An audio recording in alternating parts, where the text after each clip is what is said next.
Chapter 1 Joan of Arc and the Siege of Orléans, 1429. The story of Joan of Arc begins in the soft, rolling hills of rural France in the early 15th century. At that time, the Hundred Years' War had weighed upon France and England for decades, leaving the countryside scarred and the people weary. In 1428 and 1429, a small but well-defended city on the Loire River became the focal point of that struggle. Orléans, with its bridges and stone walls, was the last barrier preventing the English from sweeping southward and cutting the French kingdom in two. Joan was born into a peasant family near Domremy, a village of pastures, forests, and church bells. From a young age, she believed that she heard the voices of saints, urging her to dedicate herself to God. When she reached adolescence, those voices became more insistent. They told her that she had been chosen for a mission to help the Dauphin, the uncrowned heir to the throne, free France from English domination. To the simple people of Domremy, Joan was a devout girl. To the scholars and nobles who heard her story later, she was either a divine messenger or a dangerous heretic. However one interprets her visions, she carried with her a conviction that would not be shaken. By 1429, most of northern France lay under English or Burgundian control. The English king Henry V, who had won the Battle of Agincourt 14 years earlier, had laid claim to the French throne and forced concessions from the French crown. Orléans was now besieged by an English force under the Earl of Salisbury and the Earl of Suffolk, assisted by their Burgundian allies. The city's defenders held on behind their walls, but supply lines were cut and morale was low. Many believed that Orléans would fall, and with it the legitimacy of the French king. The people looked for hope in prophecy. Joan rode away from her village when she was about 17, determined to speak with the Dauphin. She traveled through war-torn countryside, across muddy tracks and guarded checkpoints to the chateau of Chinon on the Loire River. The young king was wary of charlatans, but he agreed to an audience. According to chroniclers, she was given a private interview. Whatever she said convinced him to let her accompany a relief force. History records that she inspired confidence, not through military training, but through unwavering belief. She put on armor, took a white banner embroidered with lilies, and joined the army that would march to Orléans. The army brought supplies and reinforcements. On April the 29th, 1429, they approached the beleaguered city.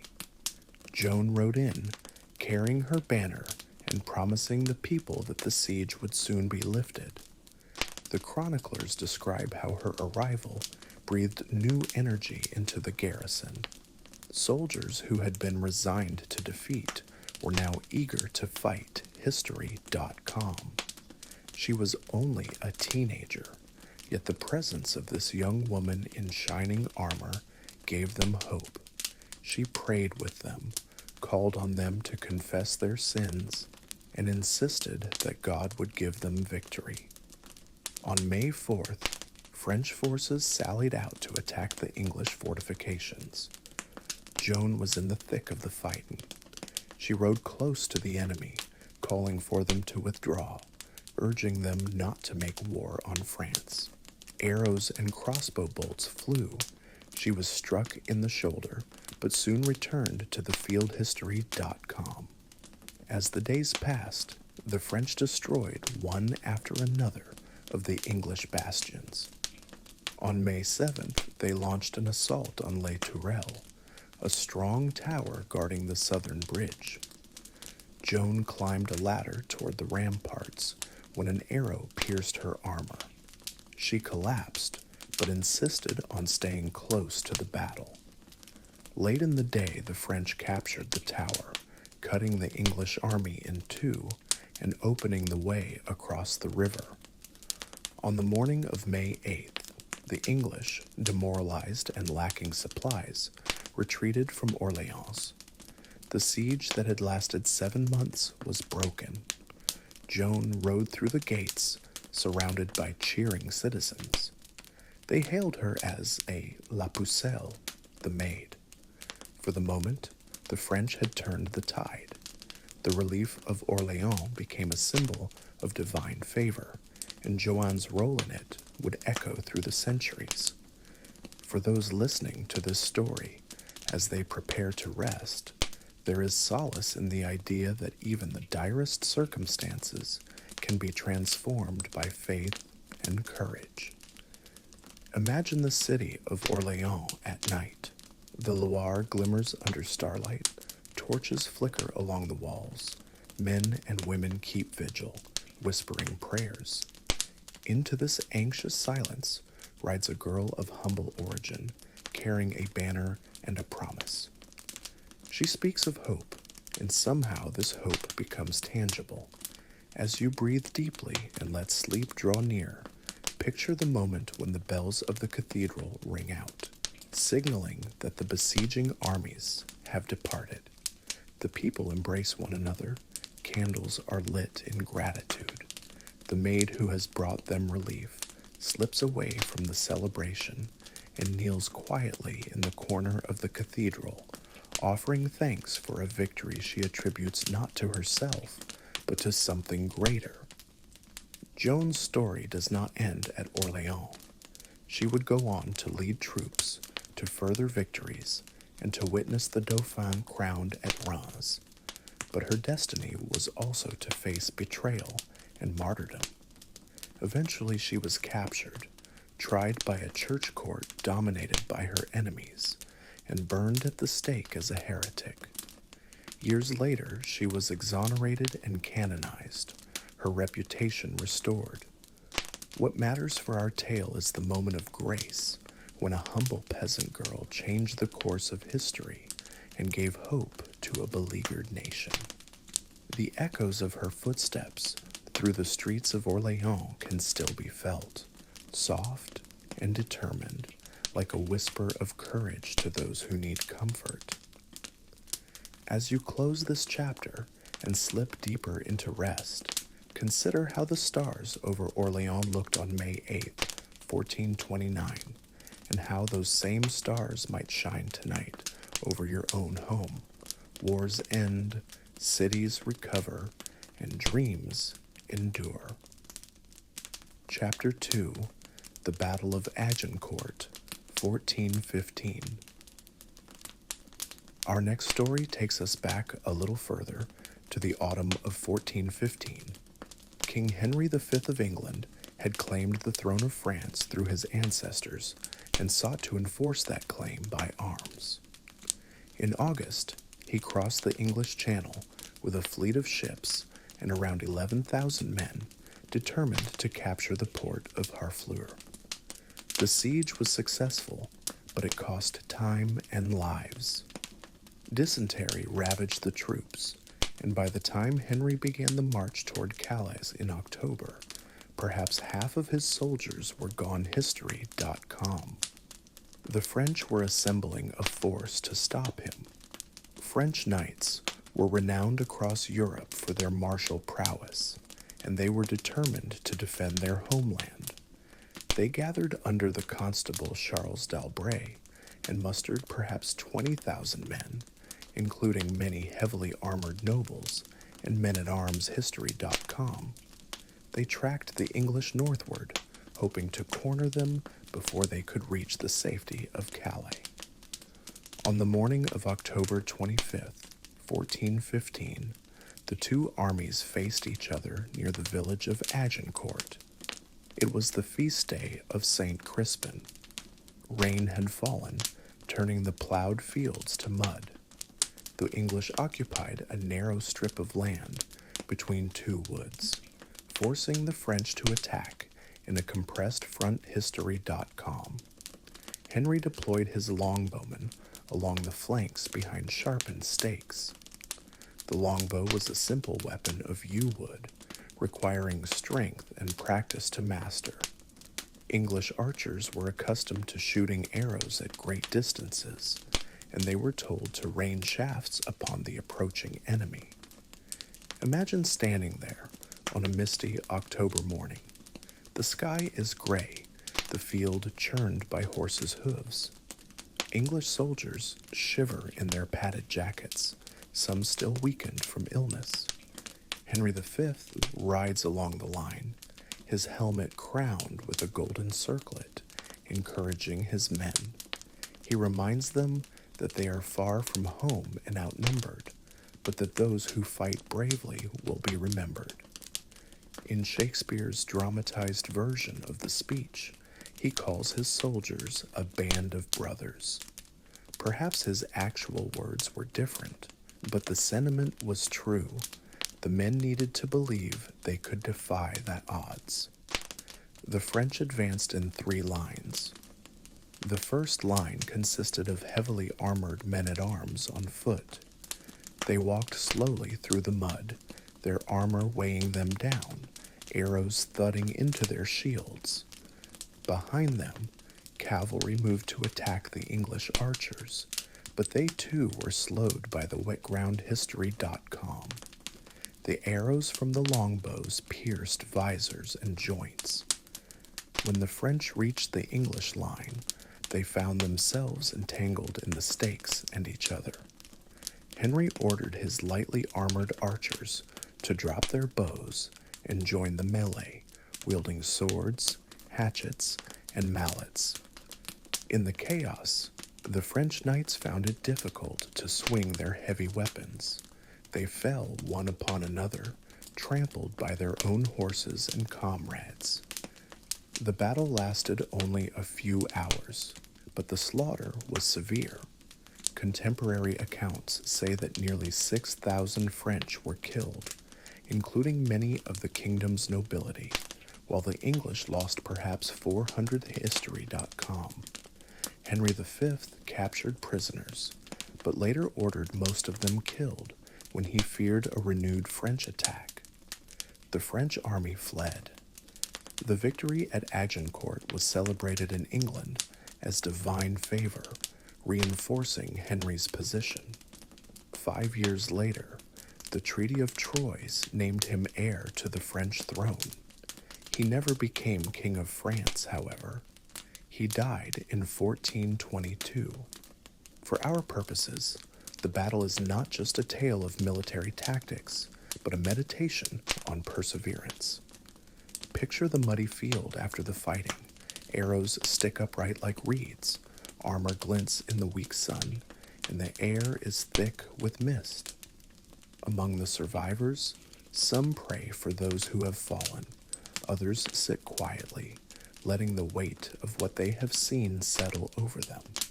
A soldier might pick up a dropped arrow and examine its craftsmanship, thinking about the hands that made it, the trees that grew it.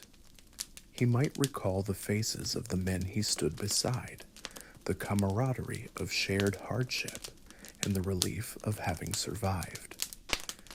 As you lie back, imagine you are one of the archers who has unstrung your bow and is now tending to sore hands. You pull a blanket around you and listen to the soft patter of rain on your tent. The campfire crackles. Somewhere a minstrel is humming a tune from home. The victory at Agincourt did not end the war, but for those who fought there, it became a defining memory. When they told their children of the day, they faced a host of armored knights and prevailed. They likely spoke not of slaughter, but of courage, unity, and the surprising way that an outnumbered army can triumph through cooperation and discipline. This chapter reminds us that even in fields of mud and danger, beauty can be found in the bonds formed among people. As you drift toward sleep, think of the archers lying on straw, using their quivers as pillows, and allow their quiet relief to wash over you. Battles come and go, but the human desire for peace and companionship endures. Chapter 3. The Spanish Armada's Voyage, 1588. In the late 16th century, religious and political tensions between England and Spain came to a head. King Philip II of Spain was a devout Catholic. He viewed the Protestant Queen Elizabeth I of England as a heretic and wished to remove her from the throne. Moreover, England's privateers had been raiding Spanish ships carrying New World treasure, and Elizabeth's support for rebellious Protestants in the Netherlands had angered the Spanish crown. Philip decided to invade England. For this, he assembled a formidable fleet, a grand armada of around 130 ships, crewed by approximately 8,000 sailors and carrying 18,000 soldiers, History.com. Many considered the armada invincible. The plan was complex. The armada, under the Duke of Medina Sidonia, would sail from Lisbon through the English Channel to the Low Countries. There it would rendezvous with an army under the Duke of Parma, who commanded perhaps 30,000 Spanish troops in the Netherlands. The combined force would then cross the Channel to England. To succeed, the plan required favorable winds, precise coordination, and secrecy. Early in 1588, the Armada assembled and prepared to depart. Imagine the scene in Lisbon, docks crowded with sailors, soldiers adjusting armor, cannons being loaded, priests blessing the banners. The ships were galleons and transports of varying sizes. Many of the sailors were inexperienced, and diseases like typhus and dysentery were a constant threat, yet spirits were high. Letters from the time recount sailors singing hymns and trusting in divine support. The Armada sailed in May 1588 and entered the English Channel in late July. English forces under Lord Charles Howard and Sir Francis Drake were waiting. The English fleet was smaller but had advantages. Their ships were more maneuverable and carried long-range guns that could batter the Spanish at a distance. History.com. For several days, the two fleets skirmished. The Spanish maintained a crescent formation, protecting the vulnerable supply ships in the center. The English harassed them, but could not break the formation. Then, on the night of August 7th, as the Spanish anchored near Calais to await the Duke of Parma, the English launched 8 fire ships, vessels filled with pitch and gunpowder, set alight, and sent drifting toward the anchored Armada. History.com. Panic spread. The Spanish cut their anchor cables to avoid the flames and scattered into the open sea. The following day, the disorganized Spanish fleet faced a determined English attack at the Battle of Gravelines. English cannon fire damaged several Spanish ships. Some galleons were boarded and captured. However, the English ran low on ammunition and could not deliver a decisive blow. History.com. The Spanish still hoped to regroup and escort the Duke of Parma's army, but strong westerly winds began pushing them northward. The Armada could not turn back to the Channel. Their only option was to sail around Scotland and Ireland and return to Spain by the long northern route. It was here that nature proved more formidable than any navy. Storms lashed the fleet as it rounded the coastlines. Many ships, now without anchors, were driven onto rocks. Disease swept through the crowded holds. Hunger took its toll. By the time the battered remnants of the Armada limped back to Spain in the autumn, as many as 60 of the original 130 ships had been lost, and perhaps 15,000 men had perished, History.com. The English celebrated the event as a miraculous deliverance, crediting the Protestant wind. Queen Elizabeth addressed her troops at Tilbury, proclaiming that she had the heart and stomach of a king and would take up arms if the Spanish landed, History.com. For sailors aboard the Armada, the voyage was a test of endurance and faith. Picture being on the deck of a galleon during a North Sea storm. The ship pitches violently, the wind howls, waves crash over the bow, and rain stings your face. You can hardly see the horizon. You cling to the rigging and pray. In the hold, soldiers huddle together, seasick and cold. The commander listens to the ship's carpenter report that the hull is leaking and hopes the storm will soon abate. On another vessel, men cut loose masts to keep from capsizing. They whisper prayers to Saint Elmo, the patron saint of sailors. There is also calm and beauty in this story. On nights when the storm relented, sailors gazed at the aurora borealis shimmering above the northern seas. They told stories of home and of loved ones waiting for them. Some wrote letters that were never delivered. A chaplain read psalms aloud, his voice mingling with the creaking timbers. They dreamed of land and warm fires. Many never reached Spain again, but those who did carried the memory of this harrowing journey for the rest of their lives. As you listen now, imagine yourself on a gentle, rocking ship under a starry sky. The wind is calm, and the sea whispers against the hull.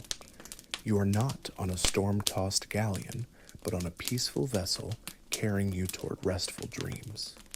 Let the waves carry away any tension. The story of the Armada's voyage reminds us that even mighty fleets cannot control the wind. Plans change, and one must adapt. In your own life, when storms arise, you can ride them out and find calm once more. Chapter 4. The Carolean Death March, 1718 to 1719.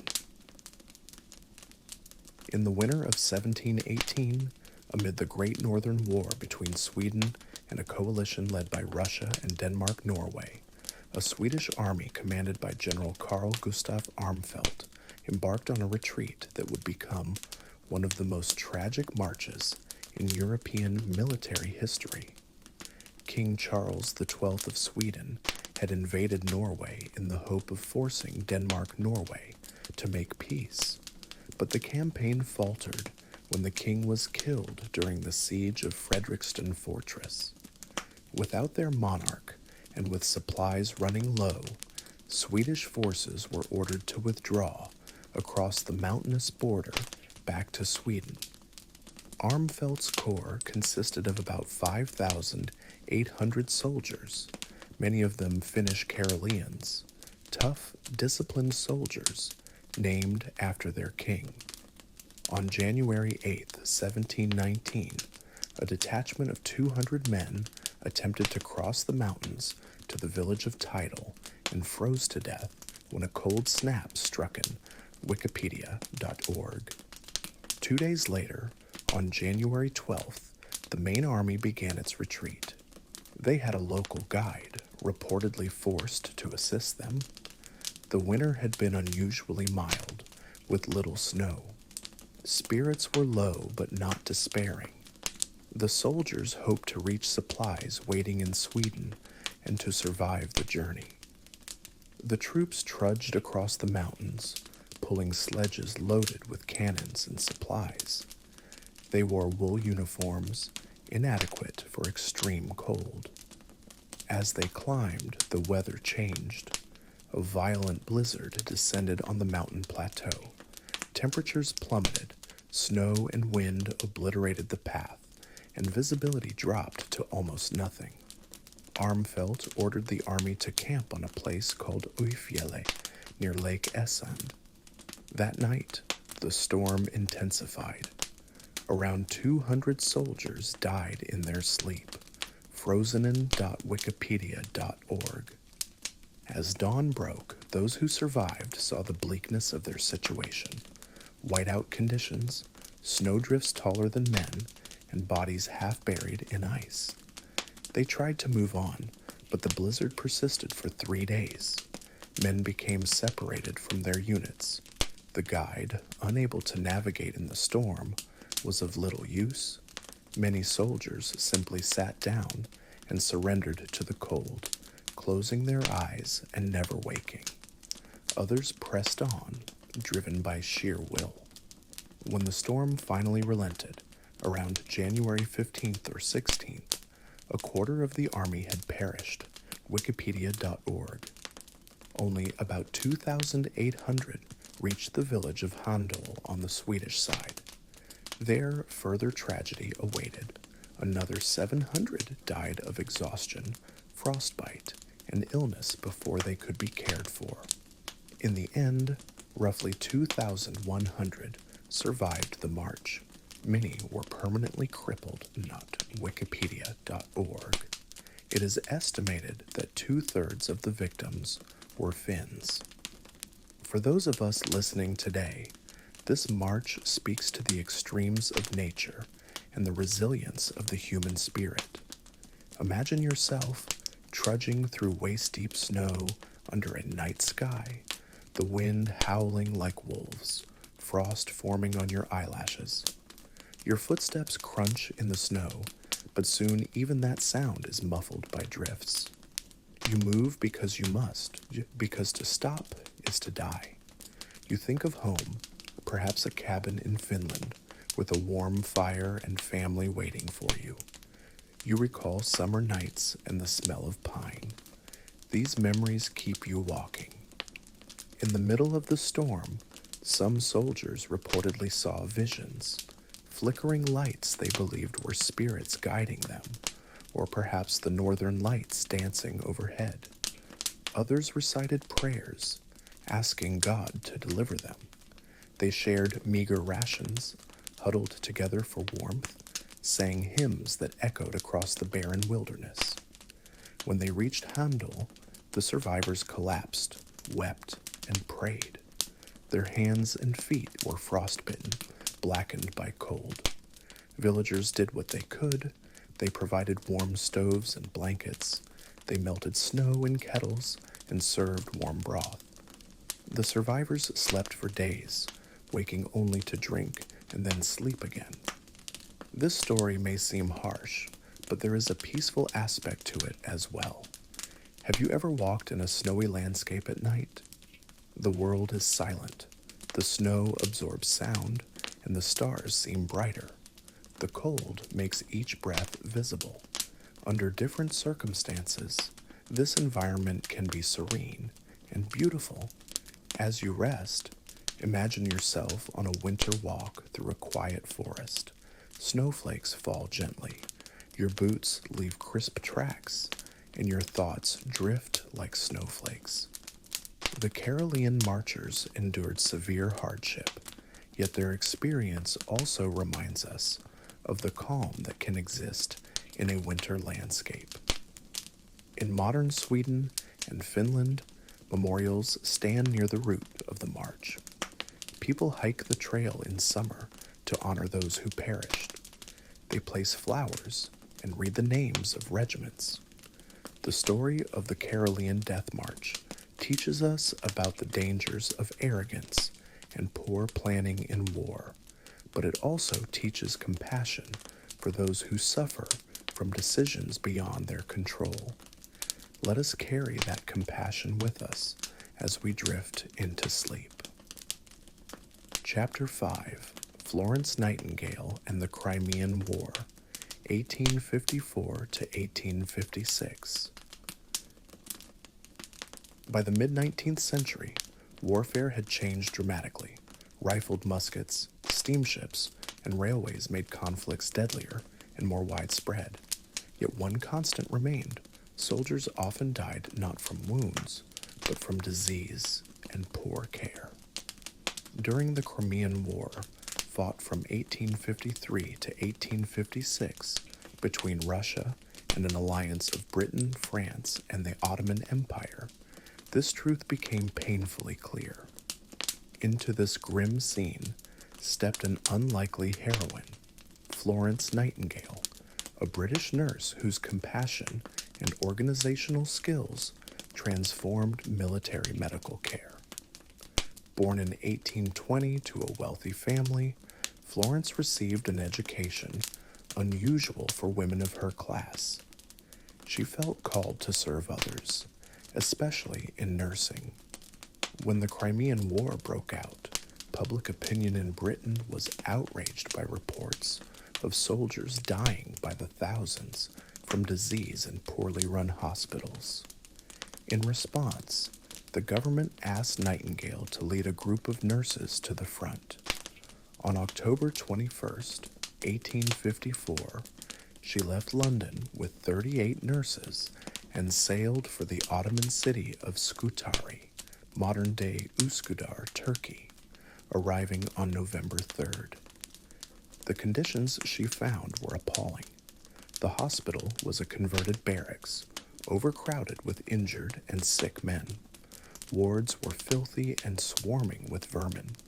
Assistant Surgeon Henry Bellew later wrote that he treated 74 helpless men alone one night. The wards were swarming with lice, and many of the men were covered with mud, dirt, blood, and gunpowder. nam.ac.uk. Sanitation was non-existent. Sewers beneath the hospital were broken, creating pools of stagnant water.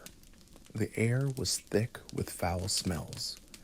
Many patients died of cholera, typhus, and dysentery before their wounds could even be tended. Nightingale set to work. She organized teams of nurses to clean the wards, launder linens, and prepare nutritious meals. She arranged for a laundry and kitchens to be set up. She insisted on washing hands and instruments before treating patients. When the male doctors resisted her, she persisted quietly, winning their respect through the quality of her work. After the Battle of Agincourt in November 1854, casualties flooded the hospital, and even skeptical surgeons realized they needed the nurses' help.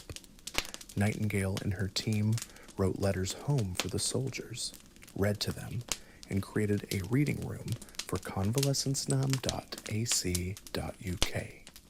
She also kept detailed records of patient outcomes, pioneering the use of statistics in medical care. Despite these efforts, conditions initially worsened. By February 1855, the death rate at Scutari reached around 42%. This horrific mortality was due to the hospital's location over a broken sewer system and inadequate ventilation, nam.ac.uk. Nightingale appealed to the government, and a sanitary commission was sent to repair the sewage and improve ventilation. Once sanitation improved, death rates plummeted. Nightingale's reforms saved countless lives.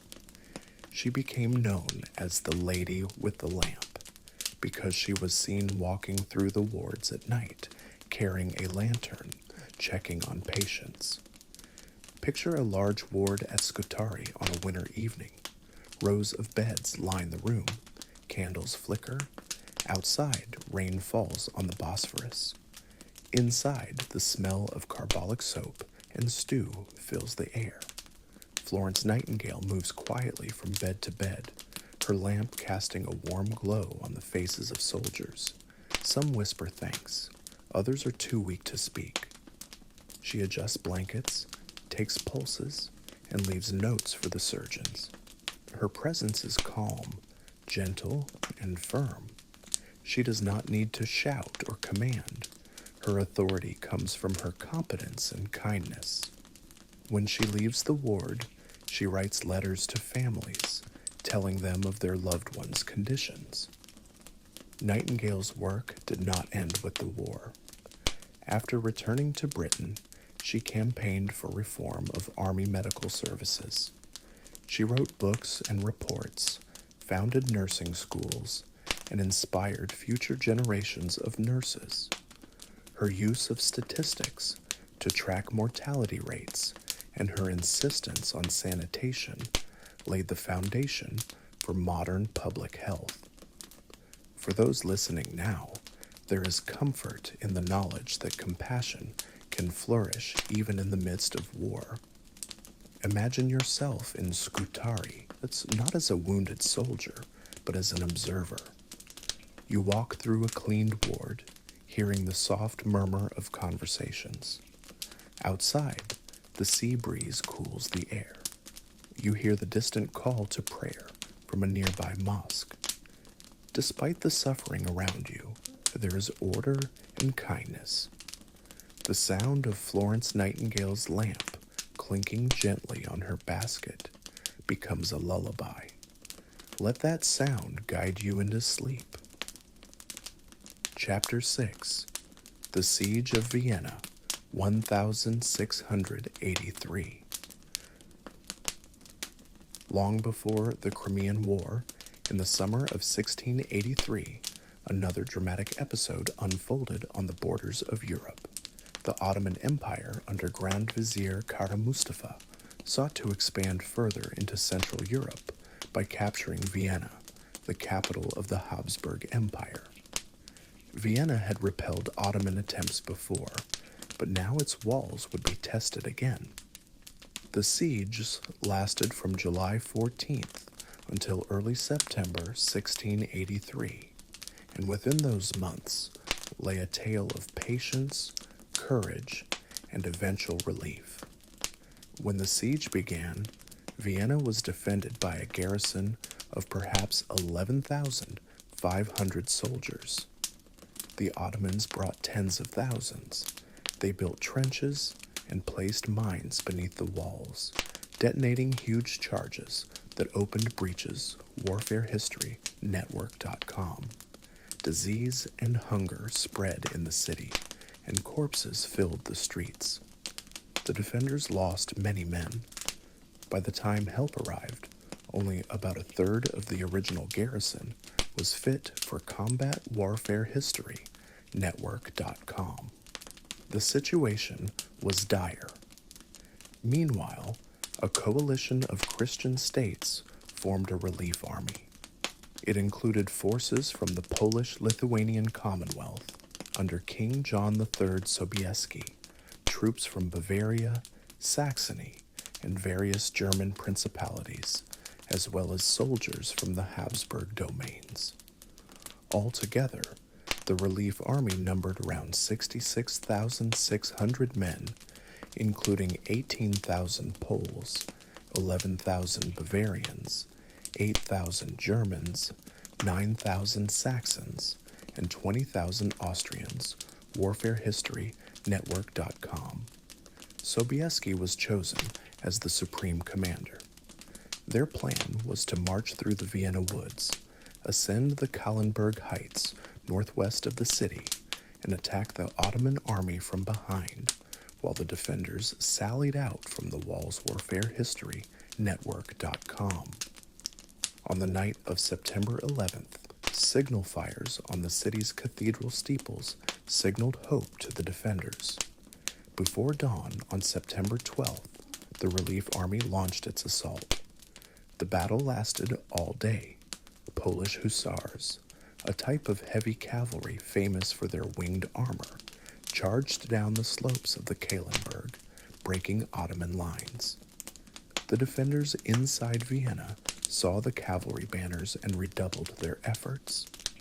By evening, the Ottoman army had retreated, leaving behind tents, treasures, and cannons. Kara Mustafa fled, but was later executed for his failure. The siege's end is associated with several myths: the introduction of coffee to Vienna, the creation of the croissant shaped like the Turkish crescent, and the naming of the bagel after Sobieski's stirrups. Whether these stories are true or not, they speak to the cultural mingling and storytelling that follow such events. What is certain is that Vienna's relief marked a turning point. The Ottoman advance into Central Europe was halted, and the Habsburgs gained new territories in the subsequent wars. Imagine being inside Vienna during those 2 months. You sit in a cellar, lit by a single candle, listening to the distant thud of cannon fire and the occasional collapse of masonry. The air smells of gunpowder, sweat, and bread baking. You can hear the city's church bells ring at dawn and dusk. Every day, you help fetch water from a well, one of the few remaining sources not contaminated. You pray for the relief army to arrive and wonder if the rumors of their approach are true. On the morning of September 12th, you hear a commotion outside. You emerge to see smoke rising from the Ottoman camp and to hear cries of victory. The siege is over. Alternatively, picture yourself on the Kahlenberg Heights before dawn. The sky is dark, the air crisp, and dew coats the grass. You stand among soldiers from many lands, hearing prayers in Polish, German, and Italian. Drums beat, horses snort. As the sun rises, you see Vienna in the distance, smoke rising from its walls. You know that thousands inside are counting on you. When the trumpet sounds, you mount your horse, adjust your feathers, and charge down the slope. It is a terrifying yet exhilarating moment. Later, when you recall it in old age, you will describe how the morning light glinted off armor and how the sound of hooves thundered like waves. In your own life, there may be times when you feel besieged by difficulties. Remember that relief can come from unexpected alliances and from perseverance. As you rest, imagine yourself sitting on a hill overlooking a city, watching the sunrise paint rooftops gold. Let that warmth fill you with hope that challenges can be overcome. Chapter 7, The Christmas Truce of 1914. Our seventh story transports us to the Western Front during the first winter of the First World War. By December 1914, trench warfare had settled into a grim stalemate. 2 continuous lines of trenches stretched from the North Sea to Switzerland, with no man's land in between, muddy ground pockmarked by shell craters and strewn with barbed wire. Soldiers on both sides lived in waterlogged trenches, plagued by rats and lice, enduring cold and shell fire. Christmas approached, and many yearned for a reprieve. On Christmas Eve, British soldiers in one sector heard German troops singing carols across the lines. One British sergeant described hearing a soldier in the enemy trenches singing Stille Nacht, and the British responded with their own carolshistory.com. Then someone called out, "Come over here." Incredibly, soldiers from both sides climbed out of their trenches and met in no man's land. Men shook hands, exchanged gifts of tobacco, chocolate, and buttons, and showed each other photographs of loved ones. They helped collect the bodies of fallen comrades and gave them proper burials, history.com. The mood was surreal, like a dream. A British private later wrote that he spoke with a German soldier who had worked in England before the war, and they shared memories of an English town history.com. In some sectors, impromptu soccer games broke out. One soldier wrote of roughly 200 men taking part in a match using a sandbag for a ballhistory.com. Another account tells of German soldiers lighting candles and putting up small Christmas trees along their trench parapets. There were makeshift barber shops, with men shaving one another and groups singing carols together in German, English, and French history.com. The truces were not universal. In other sectors, fighting continued. But where they occurred, they showed that humanity could transcend national lines, if only briefly. The truce was unofficial and quickly condemned by higher commands. In subsequent years, artillery barrages and strict orders prevented similar fraternization. Estimates of how many soldiers took part vary, but some historians believe up to 100,000 men may have enjoyed a day or two of peacehistory.com. The event took on a legendary quality, inspiring films, songs, and stories about soldiers sharing cigarettes and soccer in the midst of war. Imagine yourself in a trench on Christmas Eve. Your boots are caked with mud. Your breath forms clouds in the cold night air. You have not seen home in months. Then, across the dark expanse of no man's land, you hear a melody. Silent night, holy night. You recognize it and hum along. Soon your comrades join in. A voice calls out in clumsy English, inviting you to come halfway. You climb up cautiously, heart pounding, not knowing if you will be shot. Instead, you see a German soldier holding up his hands in peace. You step forward, and the two of you meet in the middle. You shake hands. You are both around 20 years old, both cold and tired. You share a cigarette. There is laughter. A football appears, and boots are used for goalposts. The ground is hard and slippery. The barbed wire is still there, but for a few hours it feels like a field back home. You play until dusk.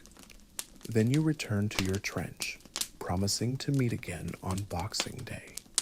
In the days after, orders come down forbidding such fraternization. Yet you keep a button given to you by your temporary friend, and you think of him often. When the war finally ends 4 years later, you tell your children about that Christmas when soldiers laid down their arms. You describe it not just as a truce, but as proof that even in the darkest of times, kindness and fellowship can emerge. As you prepare for sleep, think of candles flickering along trench parapets and voices singing across no man's land. Let those gentle lights guide you into dreams. The story of the Christmas Truce reminds us that a single moment of peace can resonate across generations, and that our shared humanity is stronger than the forces that seek to divide us. Chapter 8. The Battle of Bosworth Field, 1485. Our final story takes us back to late medieval England, to August 22nd, 1485, when a battle near the market town of Bosworth determined the fate of the English crown. The Wars of the Roses had raged for decades between the houses of Lancaster and York. Richard III, a Yorkist, had seized the throne 2 years earlier.